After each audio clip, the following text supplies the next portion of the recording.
अस्सलाम वालेकुम, मैं हूं फैसल अजीज खान और आप देख रहे हैं मेरा यूट्यूब चैनल। पंजाब में वजीर आला कौन होगा? पुलिस गर्दी फिर होगी, टेक्निकली खेला जाएगा। Speaker, deputy speaker, secretary law, governor house, इन सब की पावर इस्तेमाल होगी। पुलिस असेंबली के ऐवान में घुस आएगी। हर वो तरीका मुस्लिम लीग नून करने को तैयार है। राना सनाउल्लाह साहब कप्तान हैं, अता तावड़ साहब वाइस कप्तान हैं और शहबाज शरीफ साहब ने मुकम्मल तौर पर इख्तियारात दे रखे हैं कि किसी सूरत में पंजाब की हुकूमत नहीं जानी चाहिए। अच्छा, अब ये मुस्लिम लीग नून, जाहिर है कि तारीख में पहली बार ऐसा हुआ है कि हुकूमत में रहते हुए मुस्लिम लीग नून हार गई है। हुकूमत में रहते हुए मुस्लिम लीग नून का हारना, इससे पहले कभी भी मुस्लिम लीग हुकूमत में रहते हुए नहीं हारी है। ये ज़िमनी इंतखाबात में 15 सीटें हार गई है। लाहौर की अहम नशिस्त से हार गई, जो मुस्लिम लीग नून की तारीख बताई जाती है। तो अब सारी सूरत हाल में मुस्लिम लीग नून के हाथ से अगर पंजाब निकल जाता है तो उसका मतलब ये है कि जो भी मीटिंगें की हैं, मौलाना फजलुर रहमान साहब के मशवरे, जरदारी साहब के मशवरे, मुत्तहिदा कौमी मूवमेंट के खालिद मकबूल साहब के मशवरे और जो भी एक दो और टॉप लीडर्स हैं उनके मशवरे, इत्तेहादी जो हैं, वो सारे मशवरे बदल जाएंगे अगर पंजाब हाथ से चला गया। सारे मशवरे इसी बात पे हैं कि पंजाब हाथ से न जाना चाहिए। अब उसके अंदर आता है कि जो नंबर गेम है, 186 पीटीआई के पास मेंबर्स हैं। खरीदो फरोख्त की चीजें सामने आई गई हैं। 40 से 45 करोड़ रुपए में एक एमपीए फरोख्त हुआ है। एक का तो नाम भी आ गया, टर्की पहुंच गए। उनका नाम है मसूद मजीद साहब। उन्होंने इस्तीफा दे दिया है। अता तारड़ा साहब को इस्तीफा देके चले गए, पीटीआई के हैं, उन्होंने इस्तीफा उनको दे दिया है। 3 अप्रैल 2022 की तारीख लिखी भी इस्तीफे के ऊपर, और वो पाकिस्तान से बाहर चले गए, टर्की पहुंच गए, उनके पास पैसे पहुंच गए। 40-45 करोड़ रुपए बहुत हैं। आइंदा 10-15 साल उनको जिंदगी, सियासत छोड़ भी दे तो कोई मसला नहीं है। तो यानी कि वो जो सिंध हाउस वाला, इस्लामाबाद वाला चैप्टर था, जब एमएनएज वाला मामला था, वही चीज लाहौर में हो रही है। होटलों के अंदर बंद किए हुए हैं एमपीएस। लेकिन ये सारा गेम जो खेला है, इसके अंदर एंट्री हुई है प्रोफेसर डॉक्टर आसिफ अली खान जरदारी की। ये मुफाहमत, ये ताल्लुकात का इस्तेमाल, ये लोगों को फ़ायदे पहुंचाना, लोगों के फ़ायदे के लिए साथ देना, ये सारी चीज़ें आप बार बार देखते रहें। अब जो कहते हैं ना कि अरबों रुपए का बजट खुला हुआ है एमपीएस को ख़रीदने के लिए, अगर कोई 40-45 करोड़ रुपए से आगे भी बोलना चाहे तो बिल्कुल ठीक है। बहुत आसानी से ये बात हो रही है कि भाई ख़वातीन फ़ोन कर रही हैं एमपीएस को। अभी एक साहब ने बताया, बड़े मंझेबे इन्वेस्टिगेटिव जर्नलिस्ट हैं, मैं उनकी बात को हमेशा बाय करता हूं। उन्होंने बताया कि ख़वातीन की कॉल्स आ रही हैं एमपीएस को कि हम आपको मेडिकल का सर्टिफिकेट दे देंगे, आपको कोरोना हो गया है, आपको एबीसी और कोई संगीन बीमारी हो गई, आप असेंबली में मत जाइएगा, आपने वोट नहीं देना है, आपने गैर हाजिर रहना है, इसके आपके पैसे पाकिस्तान से बाहर आपको पैसे मिल जाएंगे। ये हमारी एग्रीमेंट है, ये पैगामात, ये वही वाला जो सिंध हाउस वाला फैक्टर था, वही जरदारी फैक्टर। जरदारी साहब जो हैं वो जीत पर यकीन रखते हैं, जीत कैसे भी हो, इसलिए उन्हें कहा जाता है प्रोफेसर डॉक्टर आसिफ अली खान जरदारी। और ज़ाहिर है जंग में और मोहब्बत में सब कुछ जायज़ होता है। तो जिस तरह सियासत जरदारी साहब करते हैं उसमें हार नहीं है। वो अपने आप को बहुत बैलेंस करके, जैसे जिस तरीके से उन्होंने तकरीबन 14 साल गुजार लिए हैं सिंध के अंदर, हैट्रिक गवर्नमेंट की हो गई, और जिस अंदाज के अंदर वो लेके मामला को चलते हैं, माइनस से बैलेंस में आते हैं, उसके बाद फिर प्लस में चले जाते हैं और फिर लीड लेते हैं। ये सियासत का हुनर और किसी सियासतदान के पास नहीं है।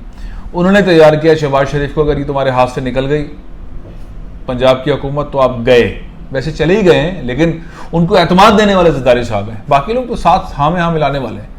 नवाज शरीफ साहब को भी जरदारी साहब की बात माननी पड़ रही है। वो बहुत सख्त नाराज हैं शहबाज शरीफ से कि उनकी मैनेजमेंट इतनी वीक थी कि 15 सीटें अपने घर से वो हार गए और पीटीआई जीत गई। इस पर बहुत ठीक ठाक जो है वो मियाँ साहब नाराज हैं, मरियम पे भी नाराज हैं। लेकिन बहरहाल अभी चीज़ पुरानी हो गई है। वो चाहते हैं कि किसी भी सूरत में हुकूमत को बचाया जाए, हमजा शहबाज को बचाया जाए। उसके लिए आप पुलिस को इस्तेमाल करें, उसके लिए आप लॉ मिनिस्ट्री को इस्तेमाल करें, उसके लिए आप आईजी साहब को इस्तेमाल करें, आप ऐवान में जो कर सकते हैं। जैसे कि आपने पहले मंजर पंजाब असम्बली में बड़े अफसोसनाक मंजर देखे हैं जिसमें लोटे फेंकना, जूते फेंकना, ये सारे सिलसिले हुए हैं। अब जो माहिरीन कह रहे हैं, जो मुझे भी लगता है कि अरबों रुपए का बजट हो, ज़मीर की खरीदो फरोख्त का ऐलान हो, ये सारे मामले हों, पैसा चल रहा हो, अभी खुल्लम खुल्ला है। इमरान खान आके लाहौर में बैठ गए और वो बार बार कह रहे हैं सुप्रीम कोर्ट इसका नोटिस ले, सुप्रीम कोर्ट इसका नोटिस ले, सुप्रीम कोर्ट इसका नोटिस ले। जो हमने वो वाला मामला देखा था इस्लामाबाद वाला, उसमें भी बार बार था कि सुप्रीम कोर्ट नोटिस ले। कि सुप्रीम कोर्ट कैसे नोटिस लेगी जब तक उसके सामने कोई शवाहिद नहीं होंगे, कैसे लेगी? मार्का बहुत बड़ा है, मार्का बहुत बड़ा है। अजहर सिद्दीक साहब एक बड़े सीनियर कानूनदान है, पीटीआई के बहुत सारे मुकदमात लड़ते रहते हैं। उन्होंने कुछ चीज़ों के ऊपर बड़ा ठीक ठाक किस्म का तज्जिया दिया था। उनका तज्जिया, चूँकि वो केस लड़ते तो अदालत में भी होते हैं, उन्होंने फरमाया था, मैंने उनको पिछले अपने एक वीलॉग के अंदर, पिछले से पिछले वीलॉग के अंदर कोट किया था कि जो इंतखाबात हैं उसके अंदर जो हज पर मेंबर्स गए हुए थे उनकी वोटिंग से मुतालिक मामला था, उन्होंने कोट किया था, मैंने उन्हीं को कोट किया था। चीज़ें कुछ अदालतों के फैसलों के हिसाब से, बहुत मोहतात रहना पड़ता है अदालत के फैसलों पे, उस ही हिसाब से आगे बढ़ा जा सकता है, उसके अलावा आगे बढ़ना मुनासिब नहीं होता। उन्होंने फरमाया था कि ये जो सिनेरियो है इंतखाबात का, इसमें ये 5 वो वोट्स जो कि नशिस्तें हैं, मखसूस नशिस्तें हैं ख़वातीन की, वो पीटीआई की वो, और 15 ये जीत गई, 20 नशिस्तें ये इस बार इस्तेमाल नहीं होंगी, क्योंकि हाई कोर्ट ने जो ऑर्डर दिया था वो डेट इसलिए बढ़ाई थी कि जो लोग हज पर गए हुए हैं वो वापस आ सकें। अब सिनेरियो तब्दील है। मैं ये बात इसलिए कर रहा हूँ कि चीज़ें जब तशरीह हो रही होती है, कोर्ट से खबरें निकल रही होती हैं, लोग बता रहे होते हैं, और जब इतने मुस्तरद किस्म के वकला बता रहे हो तो उसमें फिर आपकी राय नहीं रहती, क्योंकि वो कोर्ट के अंदर होते हैं। तो जो कोर्ट के अंदर रिपोर्टर है या कोर्ट के अंदर वकील है, तो वो जो बात कहता है वो वही खबरों की सूरत में आती है।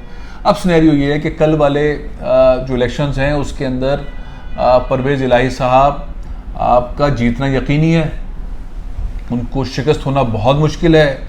पंजाब हुकूमत हमजा साहब के हाथ में है, उनके वालिद साहब के वफाक की हुकूमत है। बेसिकली कल के बाद वो 20 किलोमीटर के वज़ीर आज़म हो जाएंगे, उसके ज़ाहिर है कि परवेज़ इलाही साहब जीत जाएंगे, तो परवेज़ इलाही साहब जीतने के बाद जो है वो 1-2 महीने का ऐसा एक प्लान बना रहे हैं जिसके अंदर गुल्लू बटों को फारिग करना हर इदारे से, और बड़ा सख्त किस्म की जो है वो स्ट्रैटेजी बनाने वाला मामला है। और इमरान खान भी एक एक चीज़ के ऊपर नज़र रख के बैठे हुए हैं।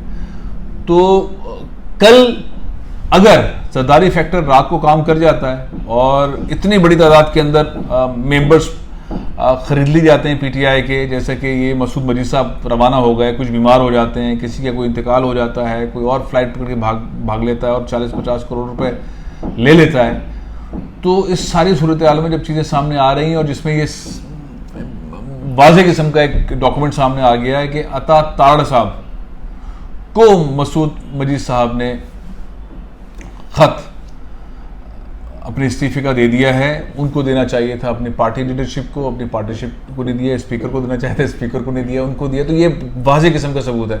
सुप्रीम कोर्ट किसी और चीज़ पे सोमोटो लेना ले, लेकिन इस पर सोमोटो ले सकती है कि तुम्हारा क्या ताल्लुक आता तारड़, आपको क्यों देकर गया वो इस्तीफा। तो ये एक चीज़ है जिसके ऊपर सोमोटो हो सकता है। इसका मतलब है आपने उन्हें कुछ दिया है जो 40-50 करोड़ रुपए की बात चल रही है। अब एक हो गया ज़रदारी फैक्टर, दूसरा हो गया गवर्नमेंट का फैक्टर, तीसरा हो गया और न्यूट्रल्स भी क्या कहीं पर हैं या नहीं है। कल दूसरा टेस्ट होगा न्यूट्रल्स का, कल सेकंड टेस्ट होगा। न्यूट्रल्स गेम से बाहर हैं, वाकई न्यूट्रल हैं तो परवेज़ इलाही वज़ीर आला हैं, और न्यूट्रल्स अगर कहीं पर भी पलड़ा फेंक रहे हैं हमारा, अब तक कोई बात नहीं हो रही है वैसे, तो फिर सिचुएशन बहुत डिफरेंट होगी, बहुत डिफरेंट होगी। कल का दिन बहुत अहम है पाकिस्तान की सियासत के लिए। देखते हैं क्या क्या होता है। मेरा वोट, मुझे ऐसा लगता है, मुझे ऐसी सूरत लगती है कि परवेज़ इलाही वज़ीर आला बन जाएंगे और उसके बाद एक नया दौर का आगाज़ होगा और वफाकी हुकूमत ज़्यादा चल नहीं पाएगी। वफाक के पास कुछ बचेगा नहीं। राना सनाउल्लाह साहब ना पंजाब में आ सकेंगे, ना केपी में जा सकेंगे, और सिंध में तो उनका कोई काम ही नहीं है। तो इस्लामाबाद में बैठ के वो क्या करेंगे, और ऐसे बहुत सारे वज़रा क्या करेंगे। बड़ा ज़बरदस्त रोल है। लेकिन इस सारी सूरत हाल से निकल के आम इंतखाबात की तरफ जाना है। उसके बगैर पाकिस्तान की इकानमी ठीक नहीं होगी। डॉलर 240 रुपए का भी नहीं मिल रहा है। इजाज़त दीजिए। पाकिस्तान जिंदाबाद।